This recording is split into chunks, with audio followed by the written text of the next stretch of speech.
तो दोस्तों स्वागत है आपका फिर से हमारे एक और एक्सप्लेनेशन वीडियो में। तो आज हम बात करेंगे जुजुत्सु काइसन सीजन 2 के एपिसोड 19 के बारे में।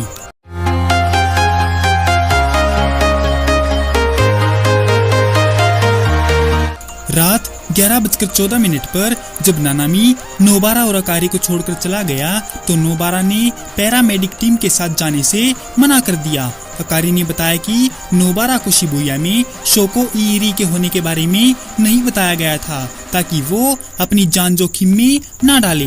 हालांकि नोबारा ने नानामी के ऑर्डर और अकारी की बातों को नजरअंदाज कर दिया और अकेले ही फाइट करने चली गई क्योंकि उसने वहां से भागने के लिए मना कर दिया था, जबकि उसके बाकी दोस्त लड़ रहे थे। प्रेजेंट में शिबुया स्टेशन के अंदर महितो 3 सिटीजन को पकड़कर इंजर्ड कर देता है और सीढ़ियों से ऊपर भागते हुए यूजी पर अटैक करने के लिए उनका इस्तेमाल करता है। यूजी घायल लोगों में से एक की हालत का मुआयना करता है, लेकिन वे ट्रांसफिगर्ड होकर फट जाते हैं। यूजी की आंखों में खून चला जाता है जिससे वह पीछे से होने वाले अटैक के लिए कमजोर हो जाता है, क्योंकि महितो अपने हाथ को एक नुकीले वेपन में बदल देता है और यूजी को खत्म करने के लिए उसकी तरफ भागता है। इस बीच डोंगिनजाका गली में महितो अभी भी नोबारा से लड़ रहा है और अपने बड़े बड़े हाथ करके नोबारा पर अटैक करता है।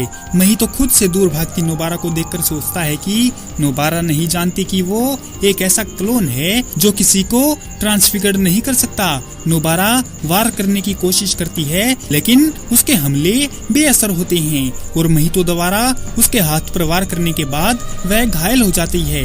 महितो नोबारा की फेंकी हुई कीलों से बचता है। नोबारा एक बालकनी से भागती हुई महितो के आसपास कीलें गिरा देती है और हेयर पिन का इस्तेमाल करके वहां पर ब्लास्ट करके घायल महितो पर कूदकर कहती है कि जब से मैंने तुम्हारी तकनीक के बारे में सुना था मैं तुम्हारे ऊपर ही काम कर रही थी और मुझे यकीन है कि ये वार तुम पर जरूर काम आएगा। नोबारा उसके सिर में कील ठोक देती है, फिर वह उस पर अपने हैमर की मदद से रेजोनेंस को एक्टिवेट करती है।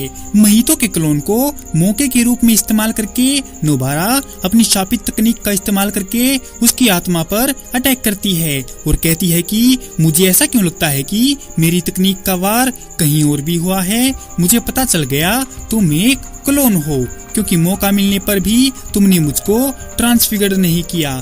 जिस पर महितो अपने चेहरे से टपकते खून को चाटता है और बोलता है कि यू आर राइट, मैं एक क्लोन ही हूँ और मुझे लगता है कि मुझे खतरा सिर्फ यूजी से ही नहीं है बल्कि तुम भी मेरी जान ले सकती हो।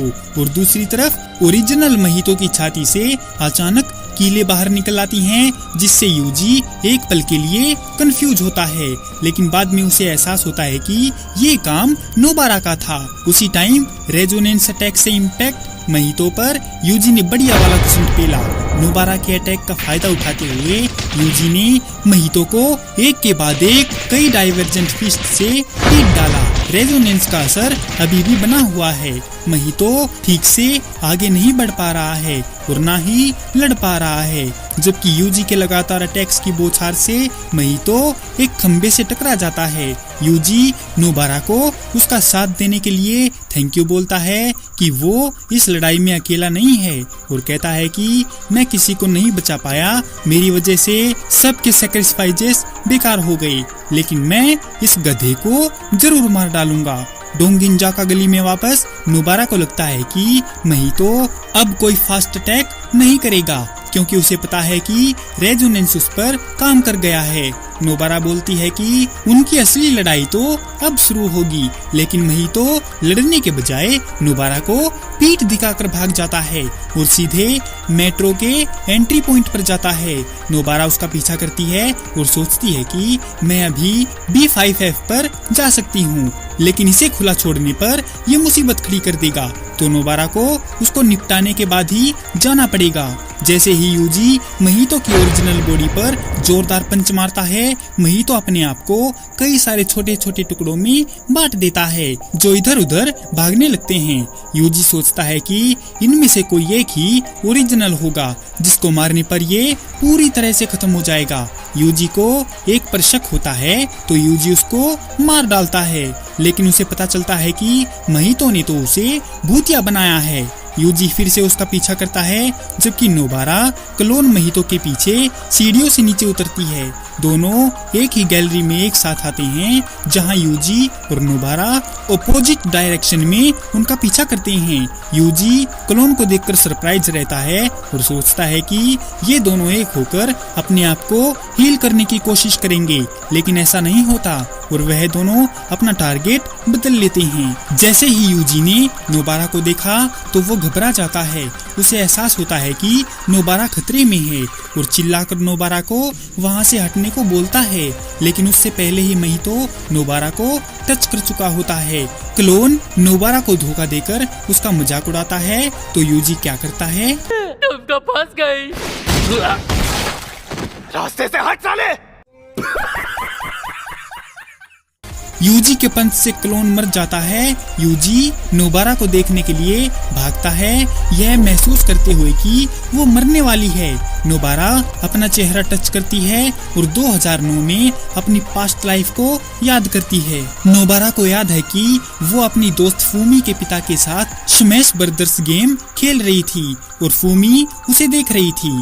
फूमी जो कि नोबारा की दोस्त थी, उस टाइम नोबारा को लगता था कि उसके गांव में हर कोई बेवकूफ है और वह वहां पर अकेली समझदार लड़की है। नोबारा की बचपन की दोस्त फूमी उसके छोटे से गांव में लगभग उसी टाइम आई थी जब उसने प्राइमरी स्कूल जाना शुरू किया था। उसके स्कूल में बस 19 ही स्टूडेंट थे और उसकी क्लास में सभी के पास या तो रेड बैग था या ब्लैक, लेकिन उसका हल्का नीला बैग सबसे डिफरेंट था, जिसकी वजह से फूमी को उसके क्लासमेट द्वारा परेशान किया जाता था, जिन्होंने उसका बैग झाड़ू की अलमारी के ऊपर रख दिया।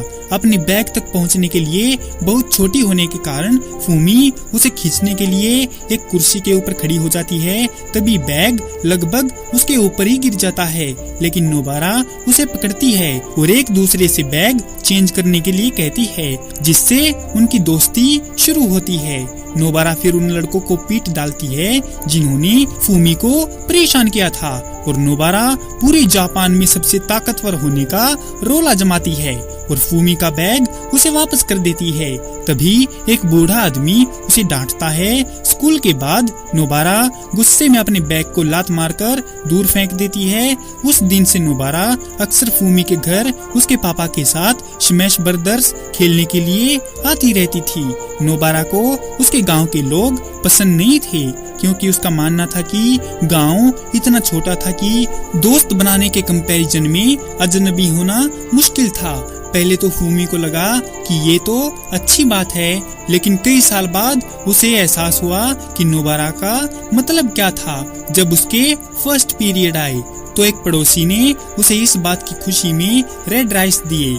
इससे वह परेशान हो गई और उसे समझ नहीं आया कि नोबारा को छोटे गांव में रहना क्यों पसंद था। एक दिन नोबारा फूमी को अपने एक खुफिया जगह पर ले जाती है, जो असल में साओरी नाम की एक लड़की का घर था। साओरी फूमी से बड़ी थी और उसकी शिफ्टिंग के बाद उस गांव में आई थी। वह हमेशा घर पर ही रहती थी और जब भी नोबारा और फूमी अचानक उसके पास आते थे तो वह उन्हें ब्लैक टी और स्वीट्स खिलाकर उनसे प्यार करती थी।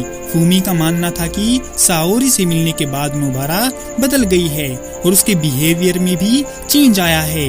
वह पहले के मुकाबले अब ज्यादा अच्छी है। हालांकि इसके कुछ टाइम बाद जब गांव वालों ने उसके घर में तोड़फोड़ की तो इसके बाद साओरी उस गांव से चली गई। फूमी को याद है कि जब नोबारा साओरी को अलविदा कहने गई थी तो वो बहुत बुरी तरह से रो रही थी।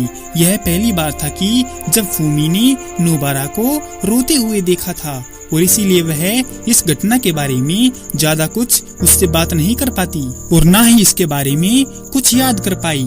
इसके बाद जून 2018 में नोबारा को टोक्यो के एक स्कूल में ट्रांसफर करने की मंजूरी दी गई। नोबारा की दादी उसके जाने के खिलाफ थी, जिससे उसे देर हो जाती है। फूमी नोबारा को अलविदा कहने के लिए आई थी। नोबारा ट्रेन में बैठने के लिए तैयार थी। गांव से निकलने की खुशी में नोबारा ने तय किया कि वो अब के बाद कभी भी इस गांव में वापस नहीं आएगी। फूमी उदास थी कि नोबारा ने उसके लिए आंसू नहीं बहाए।